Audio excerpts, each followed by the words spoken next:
Good morning, everyone. It is Tuesday, May 13th, 2025. I am calling this meeting of the State and Local Government and Elections Conference Committee to order. We do not currently have a quorum on both sides. I understand that folks are en route or in traffic, but hopefully they will be here by the time we get to voting on things. Today, we're going to be adopting agreed upon provisions from the elections article. I do want to say it has been a great pleasure to work with both Chair Freiberg and Vice Chair Altendorf, and we have had some very, very productive conversations, I think, that are reflected in the agreement sheet that hopefully everyone has at this point. I do appreciate the fact that we have been able to work very collaboratively and find some common ground to move the elections bill forward. I do look forward to continuing those conversations with Chair Freiberg and Vice Chair Altendorf and Chair Carlson, and we hope to be moving on perhaps to the campaign finance part of the elections bill shortly, so we will be taking up that work most likely after this committee adjourns today, or recesses, as the case may be. And Chair Freiberg, do you have any remarks you'd like to make? No, thank you. It's been as you said, it's been enjoyable working with you, and I think we made good progress yesterday, and I look forward to continuing to make progress as the week goes along. I'm confident we'll end up with a pretty good product, so thank you. Thank you. Vice Chair Altendorf, do you have a few remarks? Thank you, Madam Chair. No, I appreciate working together on the committee. We've gotten through a big portion of the non-controversial items, which would be more of just technical in nature. So got a lot of work done yesterday, and we'll be moving on. So thank you very much. Thank you. And so at this point, we'll have nonpartisan staff to do a walkthrough, and just to highlight for everyone, line 15, we are going to set that aside just for today because there is an amendment related to that did not get posted in time, but we will take that up the next time we are adopting provisions. So with that in mind, Mr. Gehring and Ms. Stengel, would you please walk us through this document that we are proposing to adopt today? Thank you, Madam Chair. The document that we'll be going through is one of the grid documents that was passed out this morning, and there's two of them. So make sure that, I think maybe there were two different versions passed out, but maybe not. So look at the one that has on the top that says proposed sections for adoption 5/13/2025. There's a column on the right-hand side that will talk about the sections that the committee is looking to adopt today. And Mr. Gehring and I will go through these briefly. On line 1, there are provisions. Excuse me, please. I just want to make sure we have the right timestamp. Representative Klevorn. Thank you, Chair. Is it timestamp 821? That is correct. Thank you. So on line 1, the proposal is to adopt Senate Section 6, and this has to do with voter registration and additional proofs of residence for students. On line 2, there are several Senate-only provisions, and I'll note that several of these sections, Senate Sections 13, 17, 21, 72, and 96, include amendments or provisions that relate to different topics. And on this line, there are descriptions in the summary that describe the changes that are being adopted on this line. Several of these sections also amend things related to different topics. Those changes are not being adopted in this provision. These are changes related to technical changes, rewriting for clarity, consistency, and getting rid of dates that have passed. On line 3, there's a Senate-only section, Senate Section 12, that requires the Secretary of State to provide copies of the public voter information list within 5 business days. There's a change here that will add a January 1st, 2026 effective date.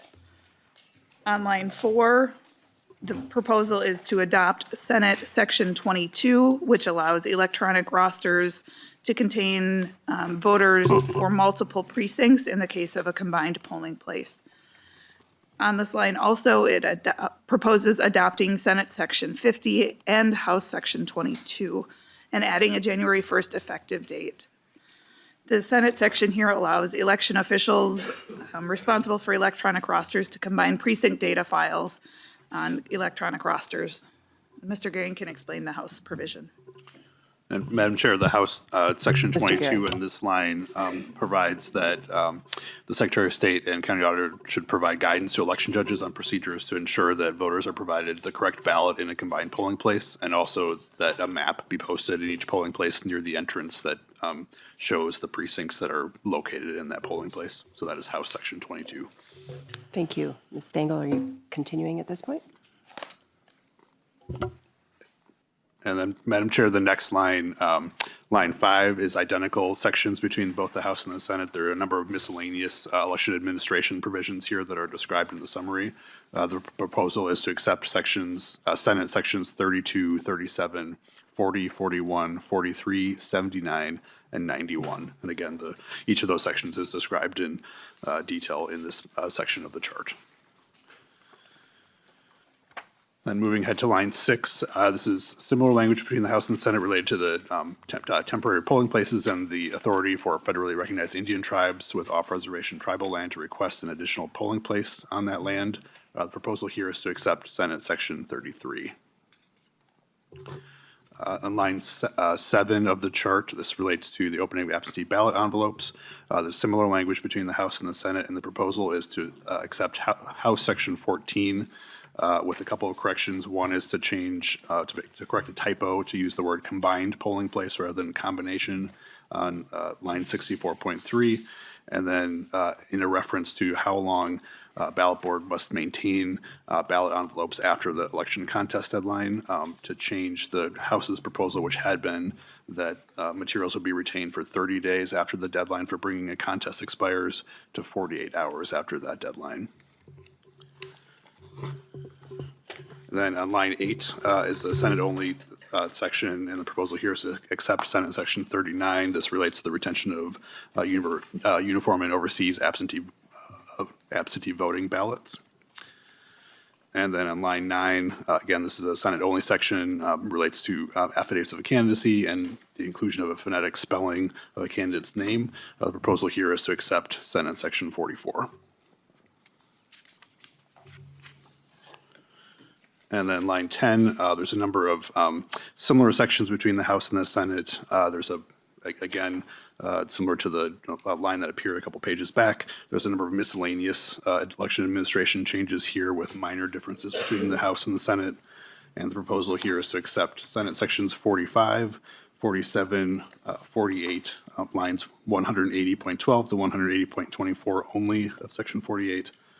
Senate Section 52, Senate Section 54, 63, with the exception of lines 194.10 to 194.11, Section 68 of the Senate, except for line 196.30, and then Senate Section 69 and 92. And the exclusion of those lines that are indicated there relate to language that appears in a different line of this chart.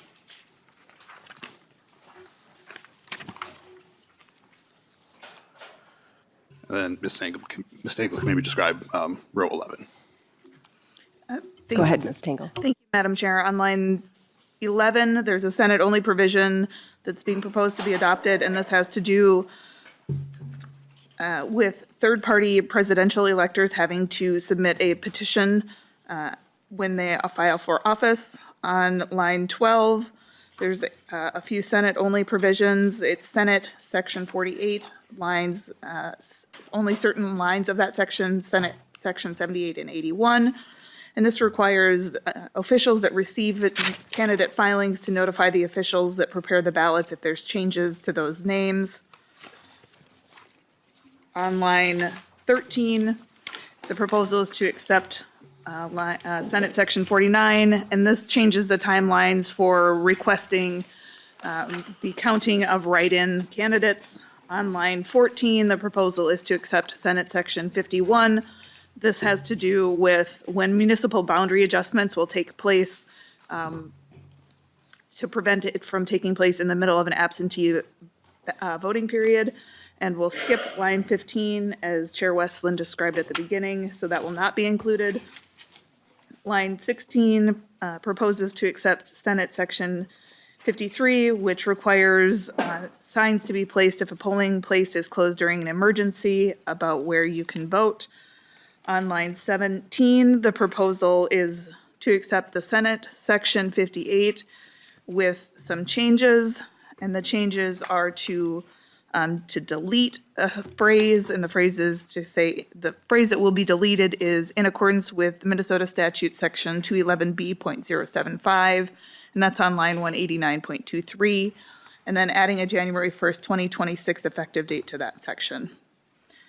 On line 18, the proposal is to accept a House-only section, Section 29, and that requires the county-administered training programs to be consistent with the training required, the training established by the Secretary of State.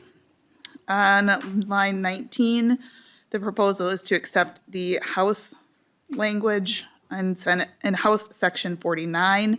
This repeals the subdivision related to election judges training in precincts. So that section has to do, sorry, I'm really bungling this. It is about excusing training for election judges in very small precincts. So it's repealing that subdivision. On line 20, the proposal is to accept Senate Section 61, which allows municipal clerks additional time to receive and secure supplies from the county auditor. On line 21, the proposal is to accept the Senate Section 62 related to errors and omissions with the addition of the House language on line 76.16, which is a technical change that the House picked up. On line 22, the proposal is to take Senate Section 70, which adds a reference to the location of residence on the polling place roster. On lines 23 are some House provisions that Mr. Gehring can talk about. And Madam Chair, line 23 is a set of House-only sections that relate to legislative vacancies and the special elections called to fill them. There are three House sections here, and the proposal for the moment is to accept two of those sections, House Sections 37 and 39. And these sections set, among other changes, the minimum and maximum number of days for a filing period for a special election to fill a legislative vacancy. Line 24 is a Senate-only provision that relates to school district elections and the timing of those elections. The proposal is to accept both Senate Sections 82 and 85. And line 25, again, is a Senate-only section related to voting system testing, and the proposal is to accept that section, Senate Section 86. Then in the last page of this chart, line 26 is a House-only section that prohibits passwords that are used by election judges to be visible to the public in a polling place. This requires them to be kept in a safe and secure place instead. This is House-only Section 41, and the proposal is to accept that section. Then line 27 relates to elections held in towns as a Senate-only Section 90, and the proposal is to accept Senate Section 90. And line 28, again, a Senate-only section related to hospital board elections, and the proposal is to accept that section, Senate Section 93. And then lastly, item 29 on this chart is a Senate-only repealer of the voting equipment grant account. This is a repeal of Section 206.95, and the proposal is to accept that repealer. And Madam Chair, that's the end of the chart. Thank you so much, and I will note now that we do have a quorum. All right, so at this point, I'd open this up for questions, comments, or discussion. Vice Chair Altendorf. Oh, thank you, Madam Chair. Just regarding line item 15, then, with the cannabis provision, it's my understanding that we're not adopting that today just because the amendment was not posted online. And so just if we could just get a verbal commitment that there was no other problem just not being posted, and that we'll adopt it next time. That is correct. Thank you so much for clarifying that. This is agreed upon language. It's just in the notes, we missed that there was an amendment that needed to be both posted and printed, and we just want to make sure we provide adequate notice for the public. So we will be taking that up the next time we take provisions that are being adopted. Any other questions or comments from members? Okay, well, at this point then, Vice Chair Altendorf, would you like to make a motion? Yeah, Madam Chair and members, I'd move to adopt the provisions in the document titled Elections Provisions. Chair Freiberg. Just might want to clarify that excludes line 15, I guess, because, Reading glasses on. Vice Thank Chair you. Altendorf. Thank you, Chair Freiberg. Yeah, excluding the line 15 at this time. That's my motion. Thank you so much. Vice Chair Altendorf moves to adopt the provisions in the document titled Elections Provisions, Proposed Sections for Adoptions, May 13th, 2025, excluding line 15, and include them in the conference committee report. All those in favor say aye. aye. Any opposed? The motion prevails.